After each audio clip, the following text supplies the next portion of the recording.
Today in the battle arena, well, we've got Godzilla going up against Godzilla.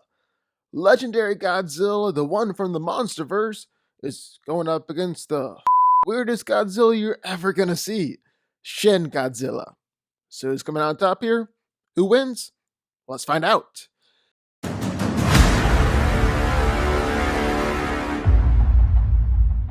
And before we get started, on a more serious note, some friends of mine, Carson and Alexis, they're going through it right now.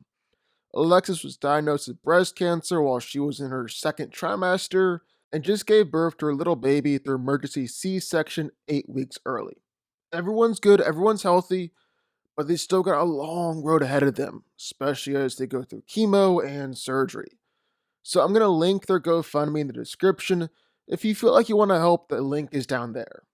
Okay, now let's get into why you clicked on this video. Godzilla versus Godzilla. And first things first, I want to talk about Godzilla. The Godzilla from the Monsterverse. Guess I gotta be a bit more specific there. Well, Godzilla's the king of the monsters. They've made a whole movie about it. And he's the most powerful titan in this universe. But I guess the question we gotta answer here is just how powerful is he? Well, for starters, he's monstrous, just absolutely massive. He actually clocks in at 400 feet tall, over 100,000 tons. That means that he's so big that he's leveling cities in his fights. He even started a tsunami just by getting out of the water. Which, honestly, now that I think about it, don't really know how that's possible. Because he definitely didn't do stuff like that in Godzilla vs. Kong or King of the Monsters. Didn't even do it when he went to San Francisco in the same movie. So might want to take that one with a grain of salt. Regardless, Godzilla also destroys skyscrapers by pushing the Mutos and King Ghidorah and Kong straight through them. He does this a surprising amount. While we don't know how much Kong or the Muto weigh exactly, we do know that King Ghidorah weighs a little over 140,000 tons. So even more than Godzilla. And yet Godzilla is still able to do this. He's also got a pretty powerful bite. You don't want to get stuck in between those teeth. Seeing as how he's able to chomp down on one of Ghidorah's heads, tear it off completely. Even his tail is real powerful. And he's outright killed a Muto of one swing and accidentally knocked over a skyscraper as well. And the thing about Godzilla isn't just that he's insanely strong, but he's also insanely durable. He's taking consistent attacks on the Mutos, Kong, King Ghidorah, and Mechagodzilla. And all of them are easily as strong as Godzilla himself. I think you can even make an argument that Ghidorah and Mechagodzilla are outright stronger than Godzilla. I don't necessarily buy into that argument. I don't think it's true, but you could make it. In a tie-in comic for the 2014 movie, Godzilla actually took the Permian impact. He survived an extinction level event. This was the collision that killed all life of that era. And Godzilla also survived the Castle Bravo nuke. Then in King of the Monsters, Godzilla survived a nuclear blast directly to the face. It wasn't just unhurt by it, but was actually juiced up by it. And survived the detonation from the Oxygen Destroyer, which was designed to destroy all the oxygen and kill everything within a 2-mile radius. Didn't take out Godzilla though.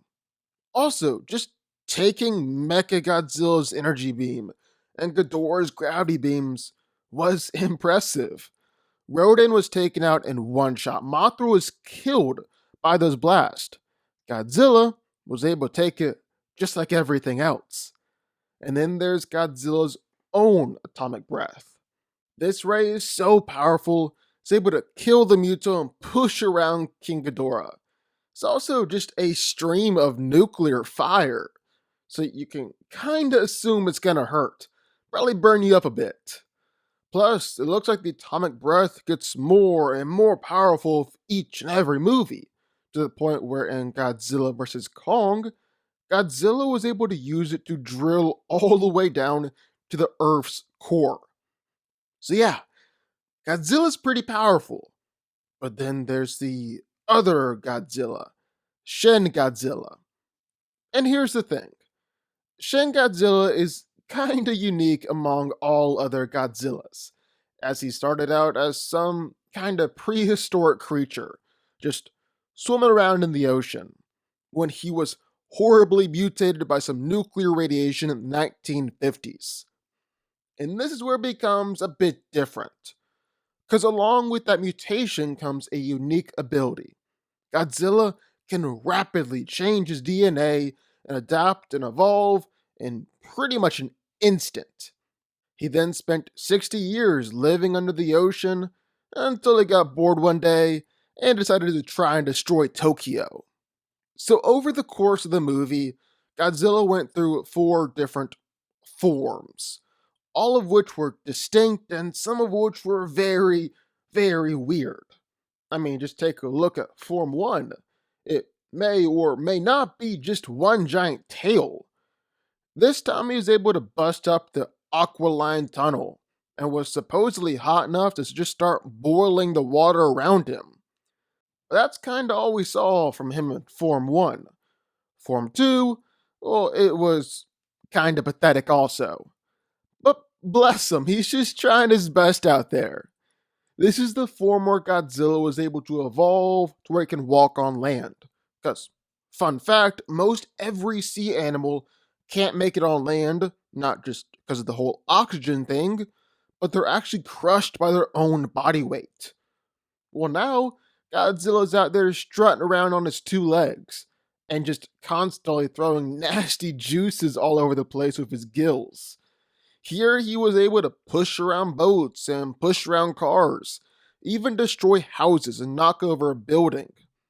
But nothing real compared to legendary Godzilla. So, on to Form 3. The big guy went through a growth spurt here, was able to stand more upright, even grew himself some actual arms. So, good job, bud. He's able to destroy things a whole lot easier now, even flipping around a train and sending that train flying by slamming his tail on the ground. Form 4 is where he really gets going though. Here he's real big, real tough, and totally ready to mess up everybody's day. So he's tough enough to where tank fire literally just has no effect on him. Bombs literally just bounce off his skin. The only thing that we even saw break through the skin were bunker busters. The bombs designed to bust bunkers way under the ground. And even then, Godzilla healed from it almost immediately. The real thing here is his atomic breath. Literally, just the exhaust from charging up his atomic breath is enough to destroy a city block. The actual beam itself can cut the city in half. And then Godzilla doesn't just have to shoot out one beam. He can focus it through his dorsal fins and shoot out tons of blasts from his back, or even shoot out a beam from his tail. Because, I mean, why not? It's not like this Godzilla wasn't already weird enough. Only problem here is that Godzilla kinda has to watch it.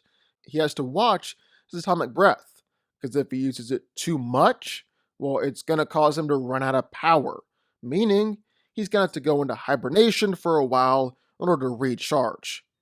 And then there's Form 5, which, oh my god, what the what the kill it, kill it, kill it, kill it, kill it, get it out of here. Oh, thank God. Okay. Whew. So those are 2 Godzillas. That's what they're bringing to the table. How is this going to go down? How is this going to play out? Well, if you've been paying attention, think the answer's kind of obvious. It's gotta go to legendary Godzilla. Shin Godzilla is in a weird place, because there are 2 things you can judge Godzilla on: his atomic breath and his physicality.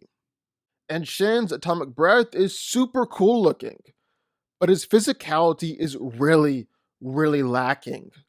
Like, Shin never went up against another kaiju, so we don't have a monster to judge his strength and durability off of.